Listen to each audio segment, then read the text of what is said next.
Bismillahirrahmanirrahim. Assalamualaikum warahmatullahi wabarakatuh. Alhamdulillah wassalatu wassalamu ala Rasulillah wa ala alihi wa sahbihi wa man walah wa ba'd. Saudara-saudariku, di antara tuntunan fikih yang sangat penting diketahui dan dijalankan oleh setiap muslim ataupun muslimah dalam syariat Islam adalah tuntunan mandi janabah. Mandi besar yang dilakukan baik oleh lelaki ataupun perempuan yang telah mengalami mimpi tertentu atau telah berlangsungnya hubungan seksual suami istri secara legal atau hal-hal yang sejenis dengannya.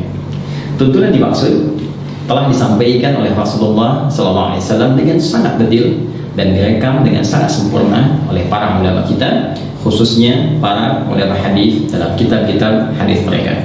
Di antara sekian kitab itu, bersama kita saat ini ada kitab Imam Muslim, dikenal dengan Sahih Muslim.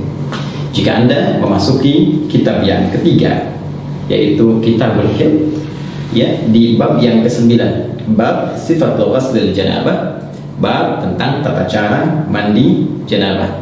Anda akan temukan di sini di nomor hadis 316, 317, ya, dan selanjutnya bagaimana Sayyidah Aisyah radhiyallahu taala anha memberikan contoh gambaran seperti yang disaksikan dari perbuatan Nabi sallallahu alaihi wasallam, yang dengan itu memberi petunjuk pada kita bagaimana cara mengerjakan mandi janabah dimaksud. Saya bacakan sejenak, kemudian kita akan praktekkan langsung ya dari lokasi kamar mandi tertentu supaya lebih paham apa yang akan coba kita lakukan. Saya akan bacakan satu hadis dulu ya, ke rawi terakhirnya saja.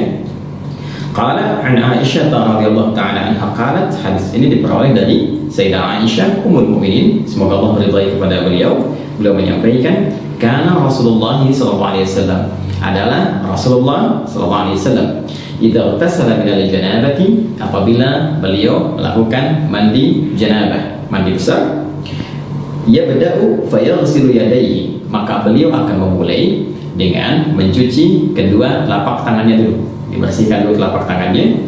Kemudian thumma yufrigu bi yaminihi 'ala shimalihi fayaghsilu farjahu. Setelah itu beliau kemudian menuangkan dengan tangan kanannya ke tangan kirinya, ya, sejumlah kadar air tertentu. Kalau bisa kita gunakan misalnya pakai gayung, ya, atau kita bisa gunakan dari keran untuk mengambil, ya, kemudian dialirkan ke tangan kiri untuk membersihkan pertama bagian kemaluannya terlebih dahulu. Setelah itu thumma yatawadda wudu'ahu lis-shalah, kemudian beliau menunaikan wudu seperti wudu untuk menunaikan salat. Ya, jadi dari membersihkan telapak tangan keduanya, menuangkan dari tangan kanan air ke bagian tangan kiri dan membasuh atau membersihkan kemaluan, kemudian berwudu seperti halnya wudu salat. Tsumma ya'khudhul ma'a fayudkhilu asabi'ahu fi usul asy-sya'ri. Kemudian beliau mengambil air, ya, lalu dengan air itu beliau menyela-nyela, ya, di bagian rambut kepalanya sehingga meresapkan air kepada bagian kepala secara merata. Lalu kita lanjutkan. Jadi mohon izin saya nggak pakai kacamata ya, jadi saya menyesuaikan. Bismillah. Kemudian hatta idza ra'a an qad istabra'a hafana 'ala ra'si thalatha hafanat. Kemudian ketika beliau sudah merasakan ini sudah mulai merata dengan baik, ya, baru diserapkan, ya, dialirkan secara merata dengan jemarinya. Setelah itu baru kemudian dibasuhkan, ya, 3 kali basuhan, disiram, ya, ke kepala itu sehingga menyerap dengan sempurna ke bagian pori-pori dan ke seluruh bagian kepalanya. Setelah itu thumma afadha 'ala sa'iri jasadihi thumma ghassala rijlaihi, lalu menyempurnakan untuk membasuh seluruh tubuhnya dari kanannya, kirinya secara sempurna keseluruhannya, baru kemudian di akhir membasuh kedua kakinya. Nah, ini nanti ada yang menarik ya sebelum kita praktekkan teman-teman sekalian. Ini pun ada di Al-Bukhari, di sini disebutkan nomor hadis 248, 262, juga nomor hadis 272. Nah, ada yang sangat menarik teman-teman sekalian, saat beliau mempraktekkan tata cara mandi janabah ini dalam perihal wudu. Jadi yang hadis pertama menerangkan kepada kita, dalam wudu ini dilakukan seperti halnya sholat, tapi membasuh kakinya diakhirkan. ya, membasuh kakinya diakhirkan. Jadi setelah kemudian tuntas keseluruhan, ya, kemudian sampai dari kumur-kumur, ya, setelah itu istinsyaq wajah, tangan sampai siku, kemudian kepala, kemudian telinga. Nah, ini kaki nggak dibasuh dulu. Ini hadis bagian pertama. Jadi setelah nanti yang tadi selesai habis, baru terakhir nanti pindah tempat untuk bisa membersihkan kaki, ya, bagian terakhir. Nah, kemudian adapun hadis yang keduanya itu menyempurnakan keseluruhannya dalam wudhu. Jadi sampai dengan kaki, baru kemudian bisa dilakukan seperti yang tadi, sela-sela, guyur kepala, kemudian sampai dengan selesai dan tuntas. Dan dua-duanya nggak ada persoalan, tinggal pilih mana yang paling mudah untuk dilakukan. Hanya tipis saja perbedaan untuk membasuh kaki dalam perihal wudhunya, apakah diakhirkan atau diawalkan. Nah, sekarang untuk lebih jelasnya kita coba praktek, ya. Kita praktek, kita melihat bagaimana praktek menggunakan keran dan juga menggunakan gayung. Bismillah. Yuk. Baik teman-teman sekalian, sebelum kita masuk mempraktekkan, ingat masuk kamar mandi, dua hal yang sangat penting. Pertama, langkahkan kaki kiri kita dulu, ya. Jadi masuk nanti melangkah kaki kiri sambil mengucapkan, ya, Allahumma inni a'udzubika minal khubuthi wal khaba'ith. Ya Allah, aku berlindung kepadamu dari berbagai godaan setan, baik berjenis kelamin laki-laki ataupun perempuan yang membawa pada suasana yang tidak menyenangkan. Ingat, ya, banyak hal yang kotor. Supaya tidak berlama-lama, fokus kaki kiri, langkahkan masuk, kemudian doa yang tadi disampaikan, dan bersiap kita mencoba untuk mempraktikkan. Nah, ini saya ingin jelaskan dulu sama teman-teman bahwa posisinya ini saya tampilkan yang komplit, ya, komplit dalam pengertian bahwa di kekinian kan kita bisa menggunakan keran seperti ini, ya. Kemudian juga ada yang menggunakan gayung seperti ini, ya, atau juga menggunakan shower seperti ini, ya. Ini belum saya nyalakan dulu untuk memudahkan, nanti kita bisa gunakan secara bersamaan. Baik, yang pertama, berdasarkan praktek dari hadis yang telah kita bacakan tadi, maka kita mulai dengan mencuci telapak tangan terlebih dahulu, ya, dengan semua jari-jari yang melekat di dalamnya.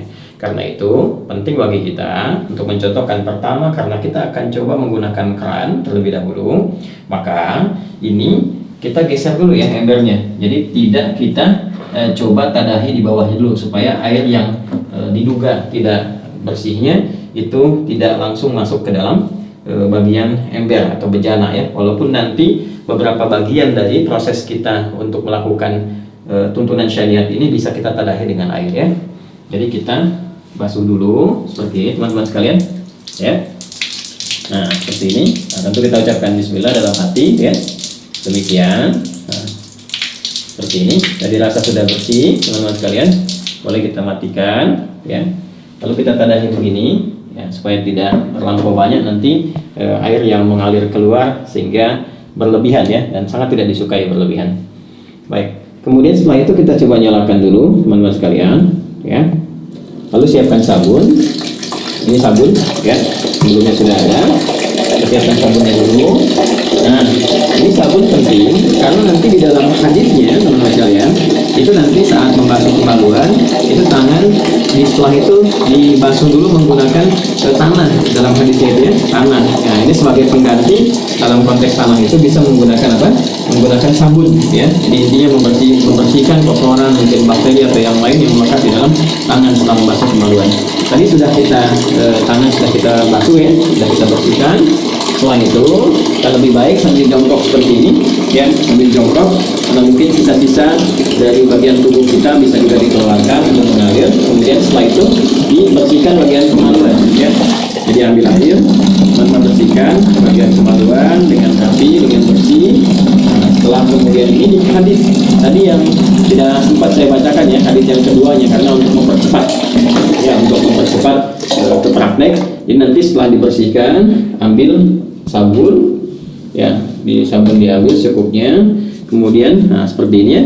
Nah, kita bisa kemudian cucikan dulu, basuhkan, kemudian baru kita bilas dengan menggunakan air seperti ini, ya. Nah, sudah selesai. Baik, nah, ini sudah bersih bagian kemaluan. Lalu setelah itu kita bersiap untuk berwudu seperti wudunya sholat, ya. Jadi ini saya coba singkapkan dulu teman-teman sekalian, ya, sampai sini supaya ini bagian siku juga bisa ada batas yang terlihat. seperti ini ya. Nah, kita mulai wudhu seperti halnya wudhu untuk sholat. Nah, ini seperti biasa ya. Nah, boleh kalau mau begini lagi, ini kan sudah bersih di tangan tadi ya, begini. Nah, sudah berniat dalam hati kita. Nah, bismillah sudah kita ucapkan juga ke dalam hati kita. Kita mulai ya. Baik. Nah, ini kita bisa berkumur-kumur seperti biasa.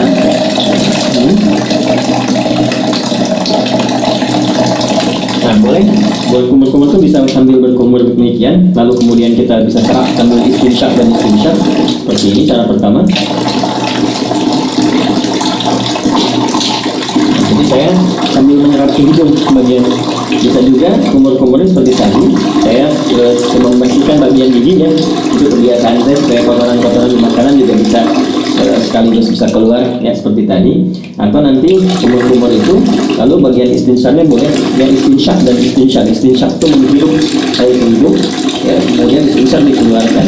Nah, dalam suasana COVID semacam ini itu penting karena nanti reseptor-reseptor virus itu yang suka menempel di bagian hidung ya, sebelum masuk ke laring, ke faring, lantas ke paru-paru, kita berlindung dari semua itu ya. Nah, ini bisa setidaknya bisa dikeluarkan dengan istinsyak, menghirup air ke hidung dan istinsyak dikeluarkan. Seperti contohnya ya, hirup ya, jelas ya. Baik.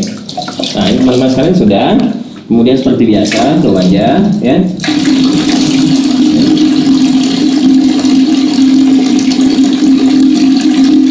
Nah, teman-teman ya, ingat yang pernah saya contohkan. Jadi ngambil air, ini saya ambilkan. Ini nggak apa-apa saya agak ini karena saya tadah di bawah ya. Nah, seperti ini. Lihat baik-baik. Nah, begini. Ini yang jempol ya, ke bagian belakang telinga begini. Lalu seperti ini, teman-teman. Nah, tadi sudah begini ke bagian belakang, begini. Nah, yang telunjuk ke sini untuk membersihkan bagian ujung-ujung mata. Tuh. Kalau yang ada jenggot dimulai seperti ini ya. Baik.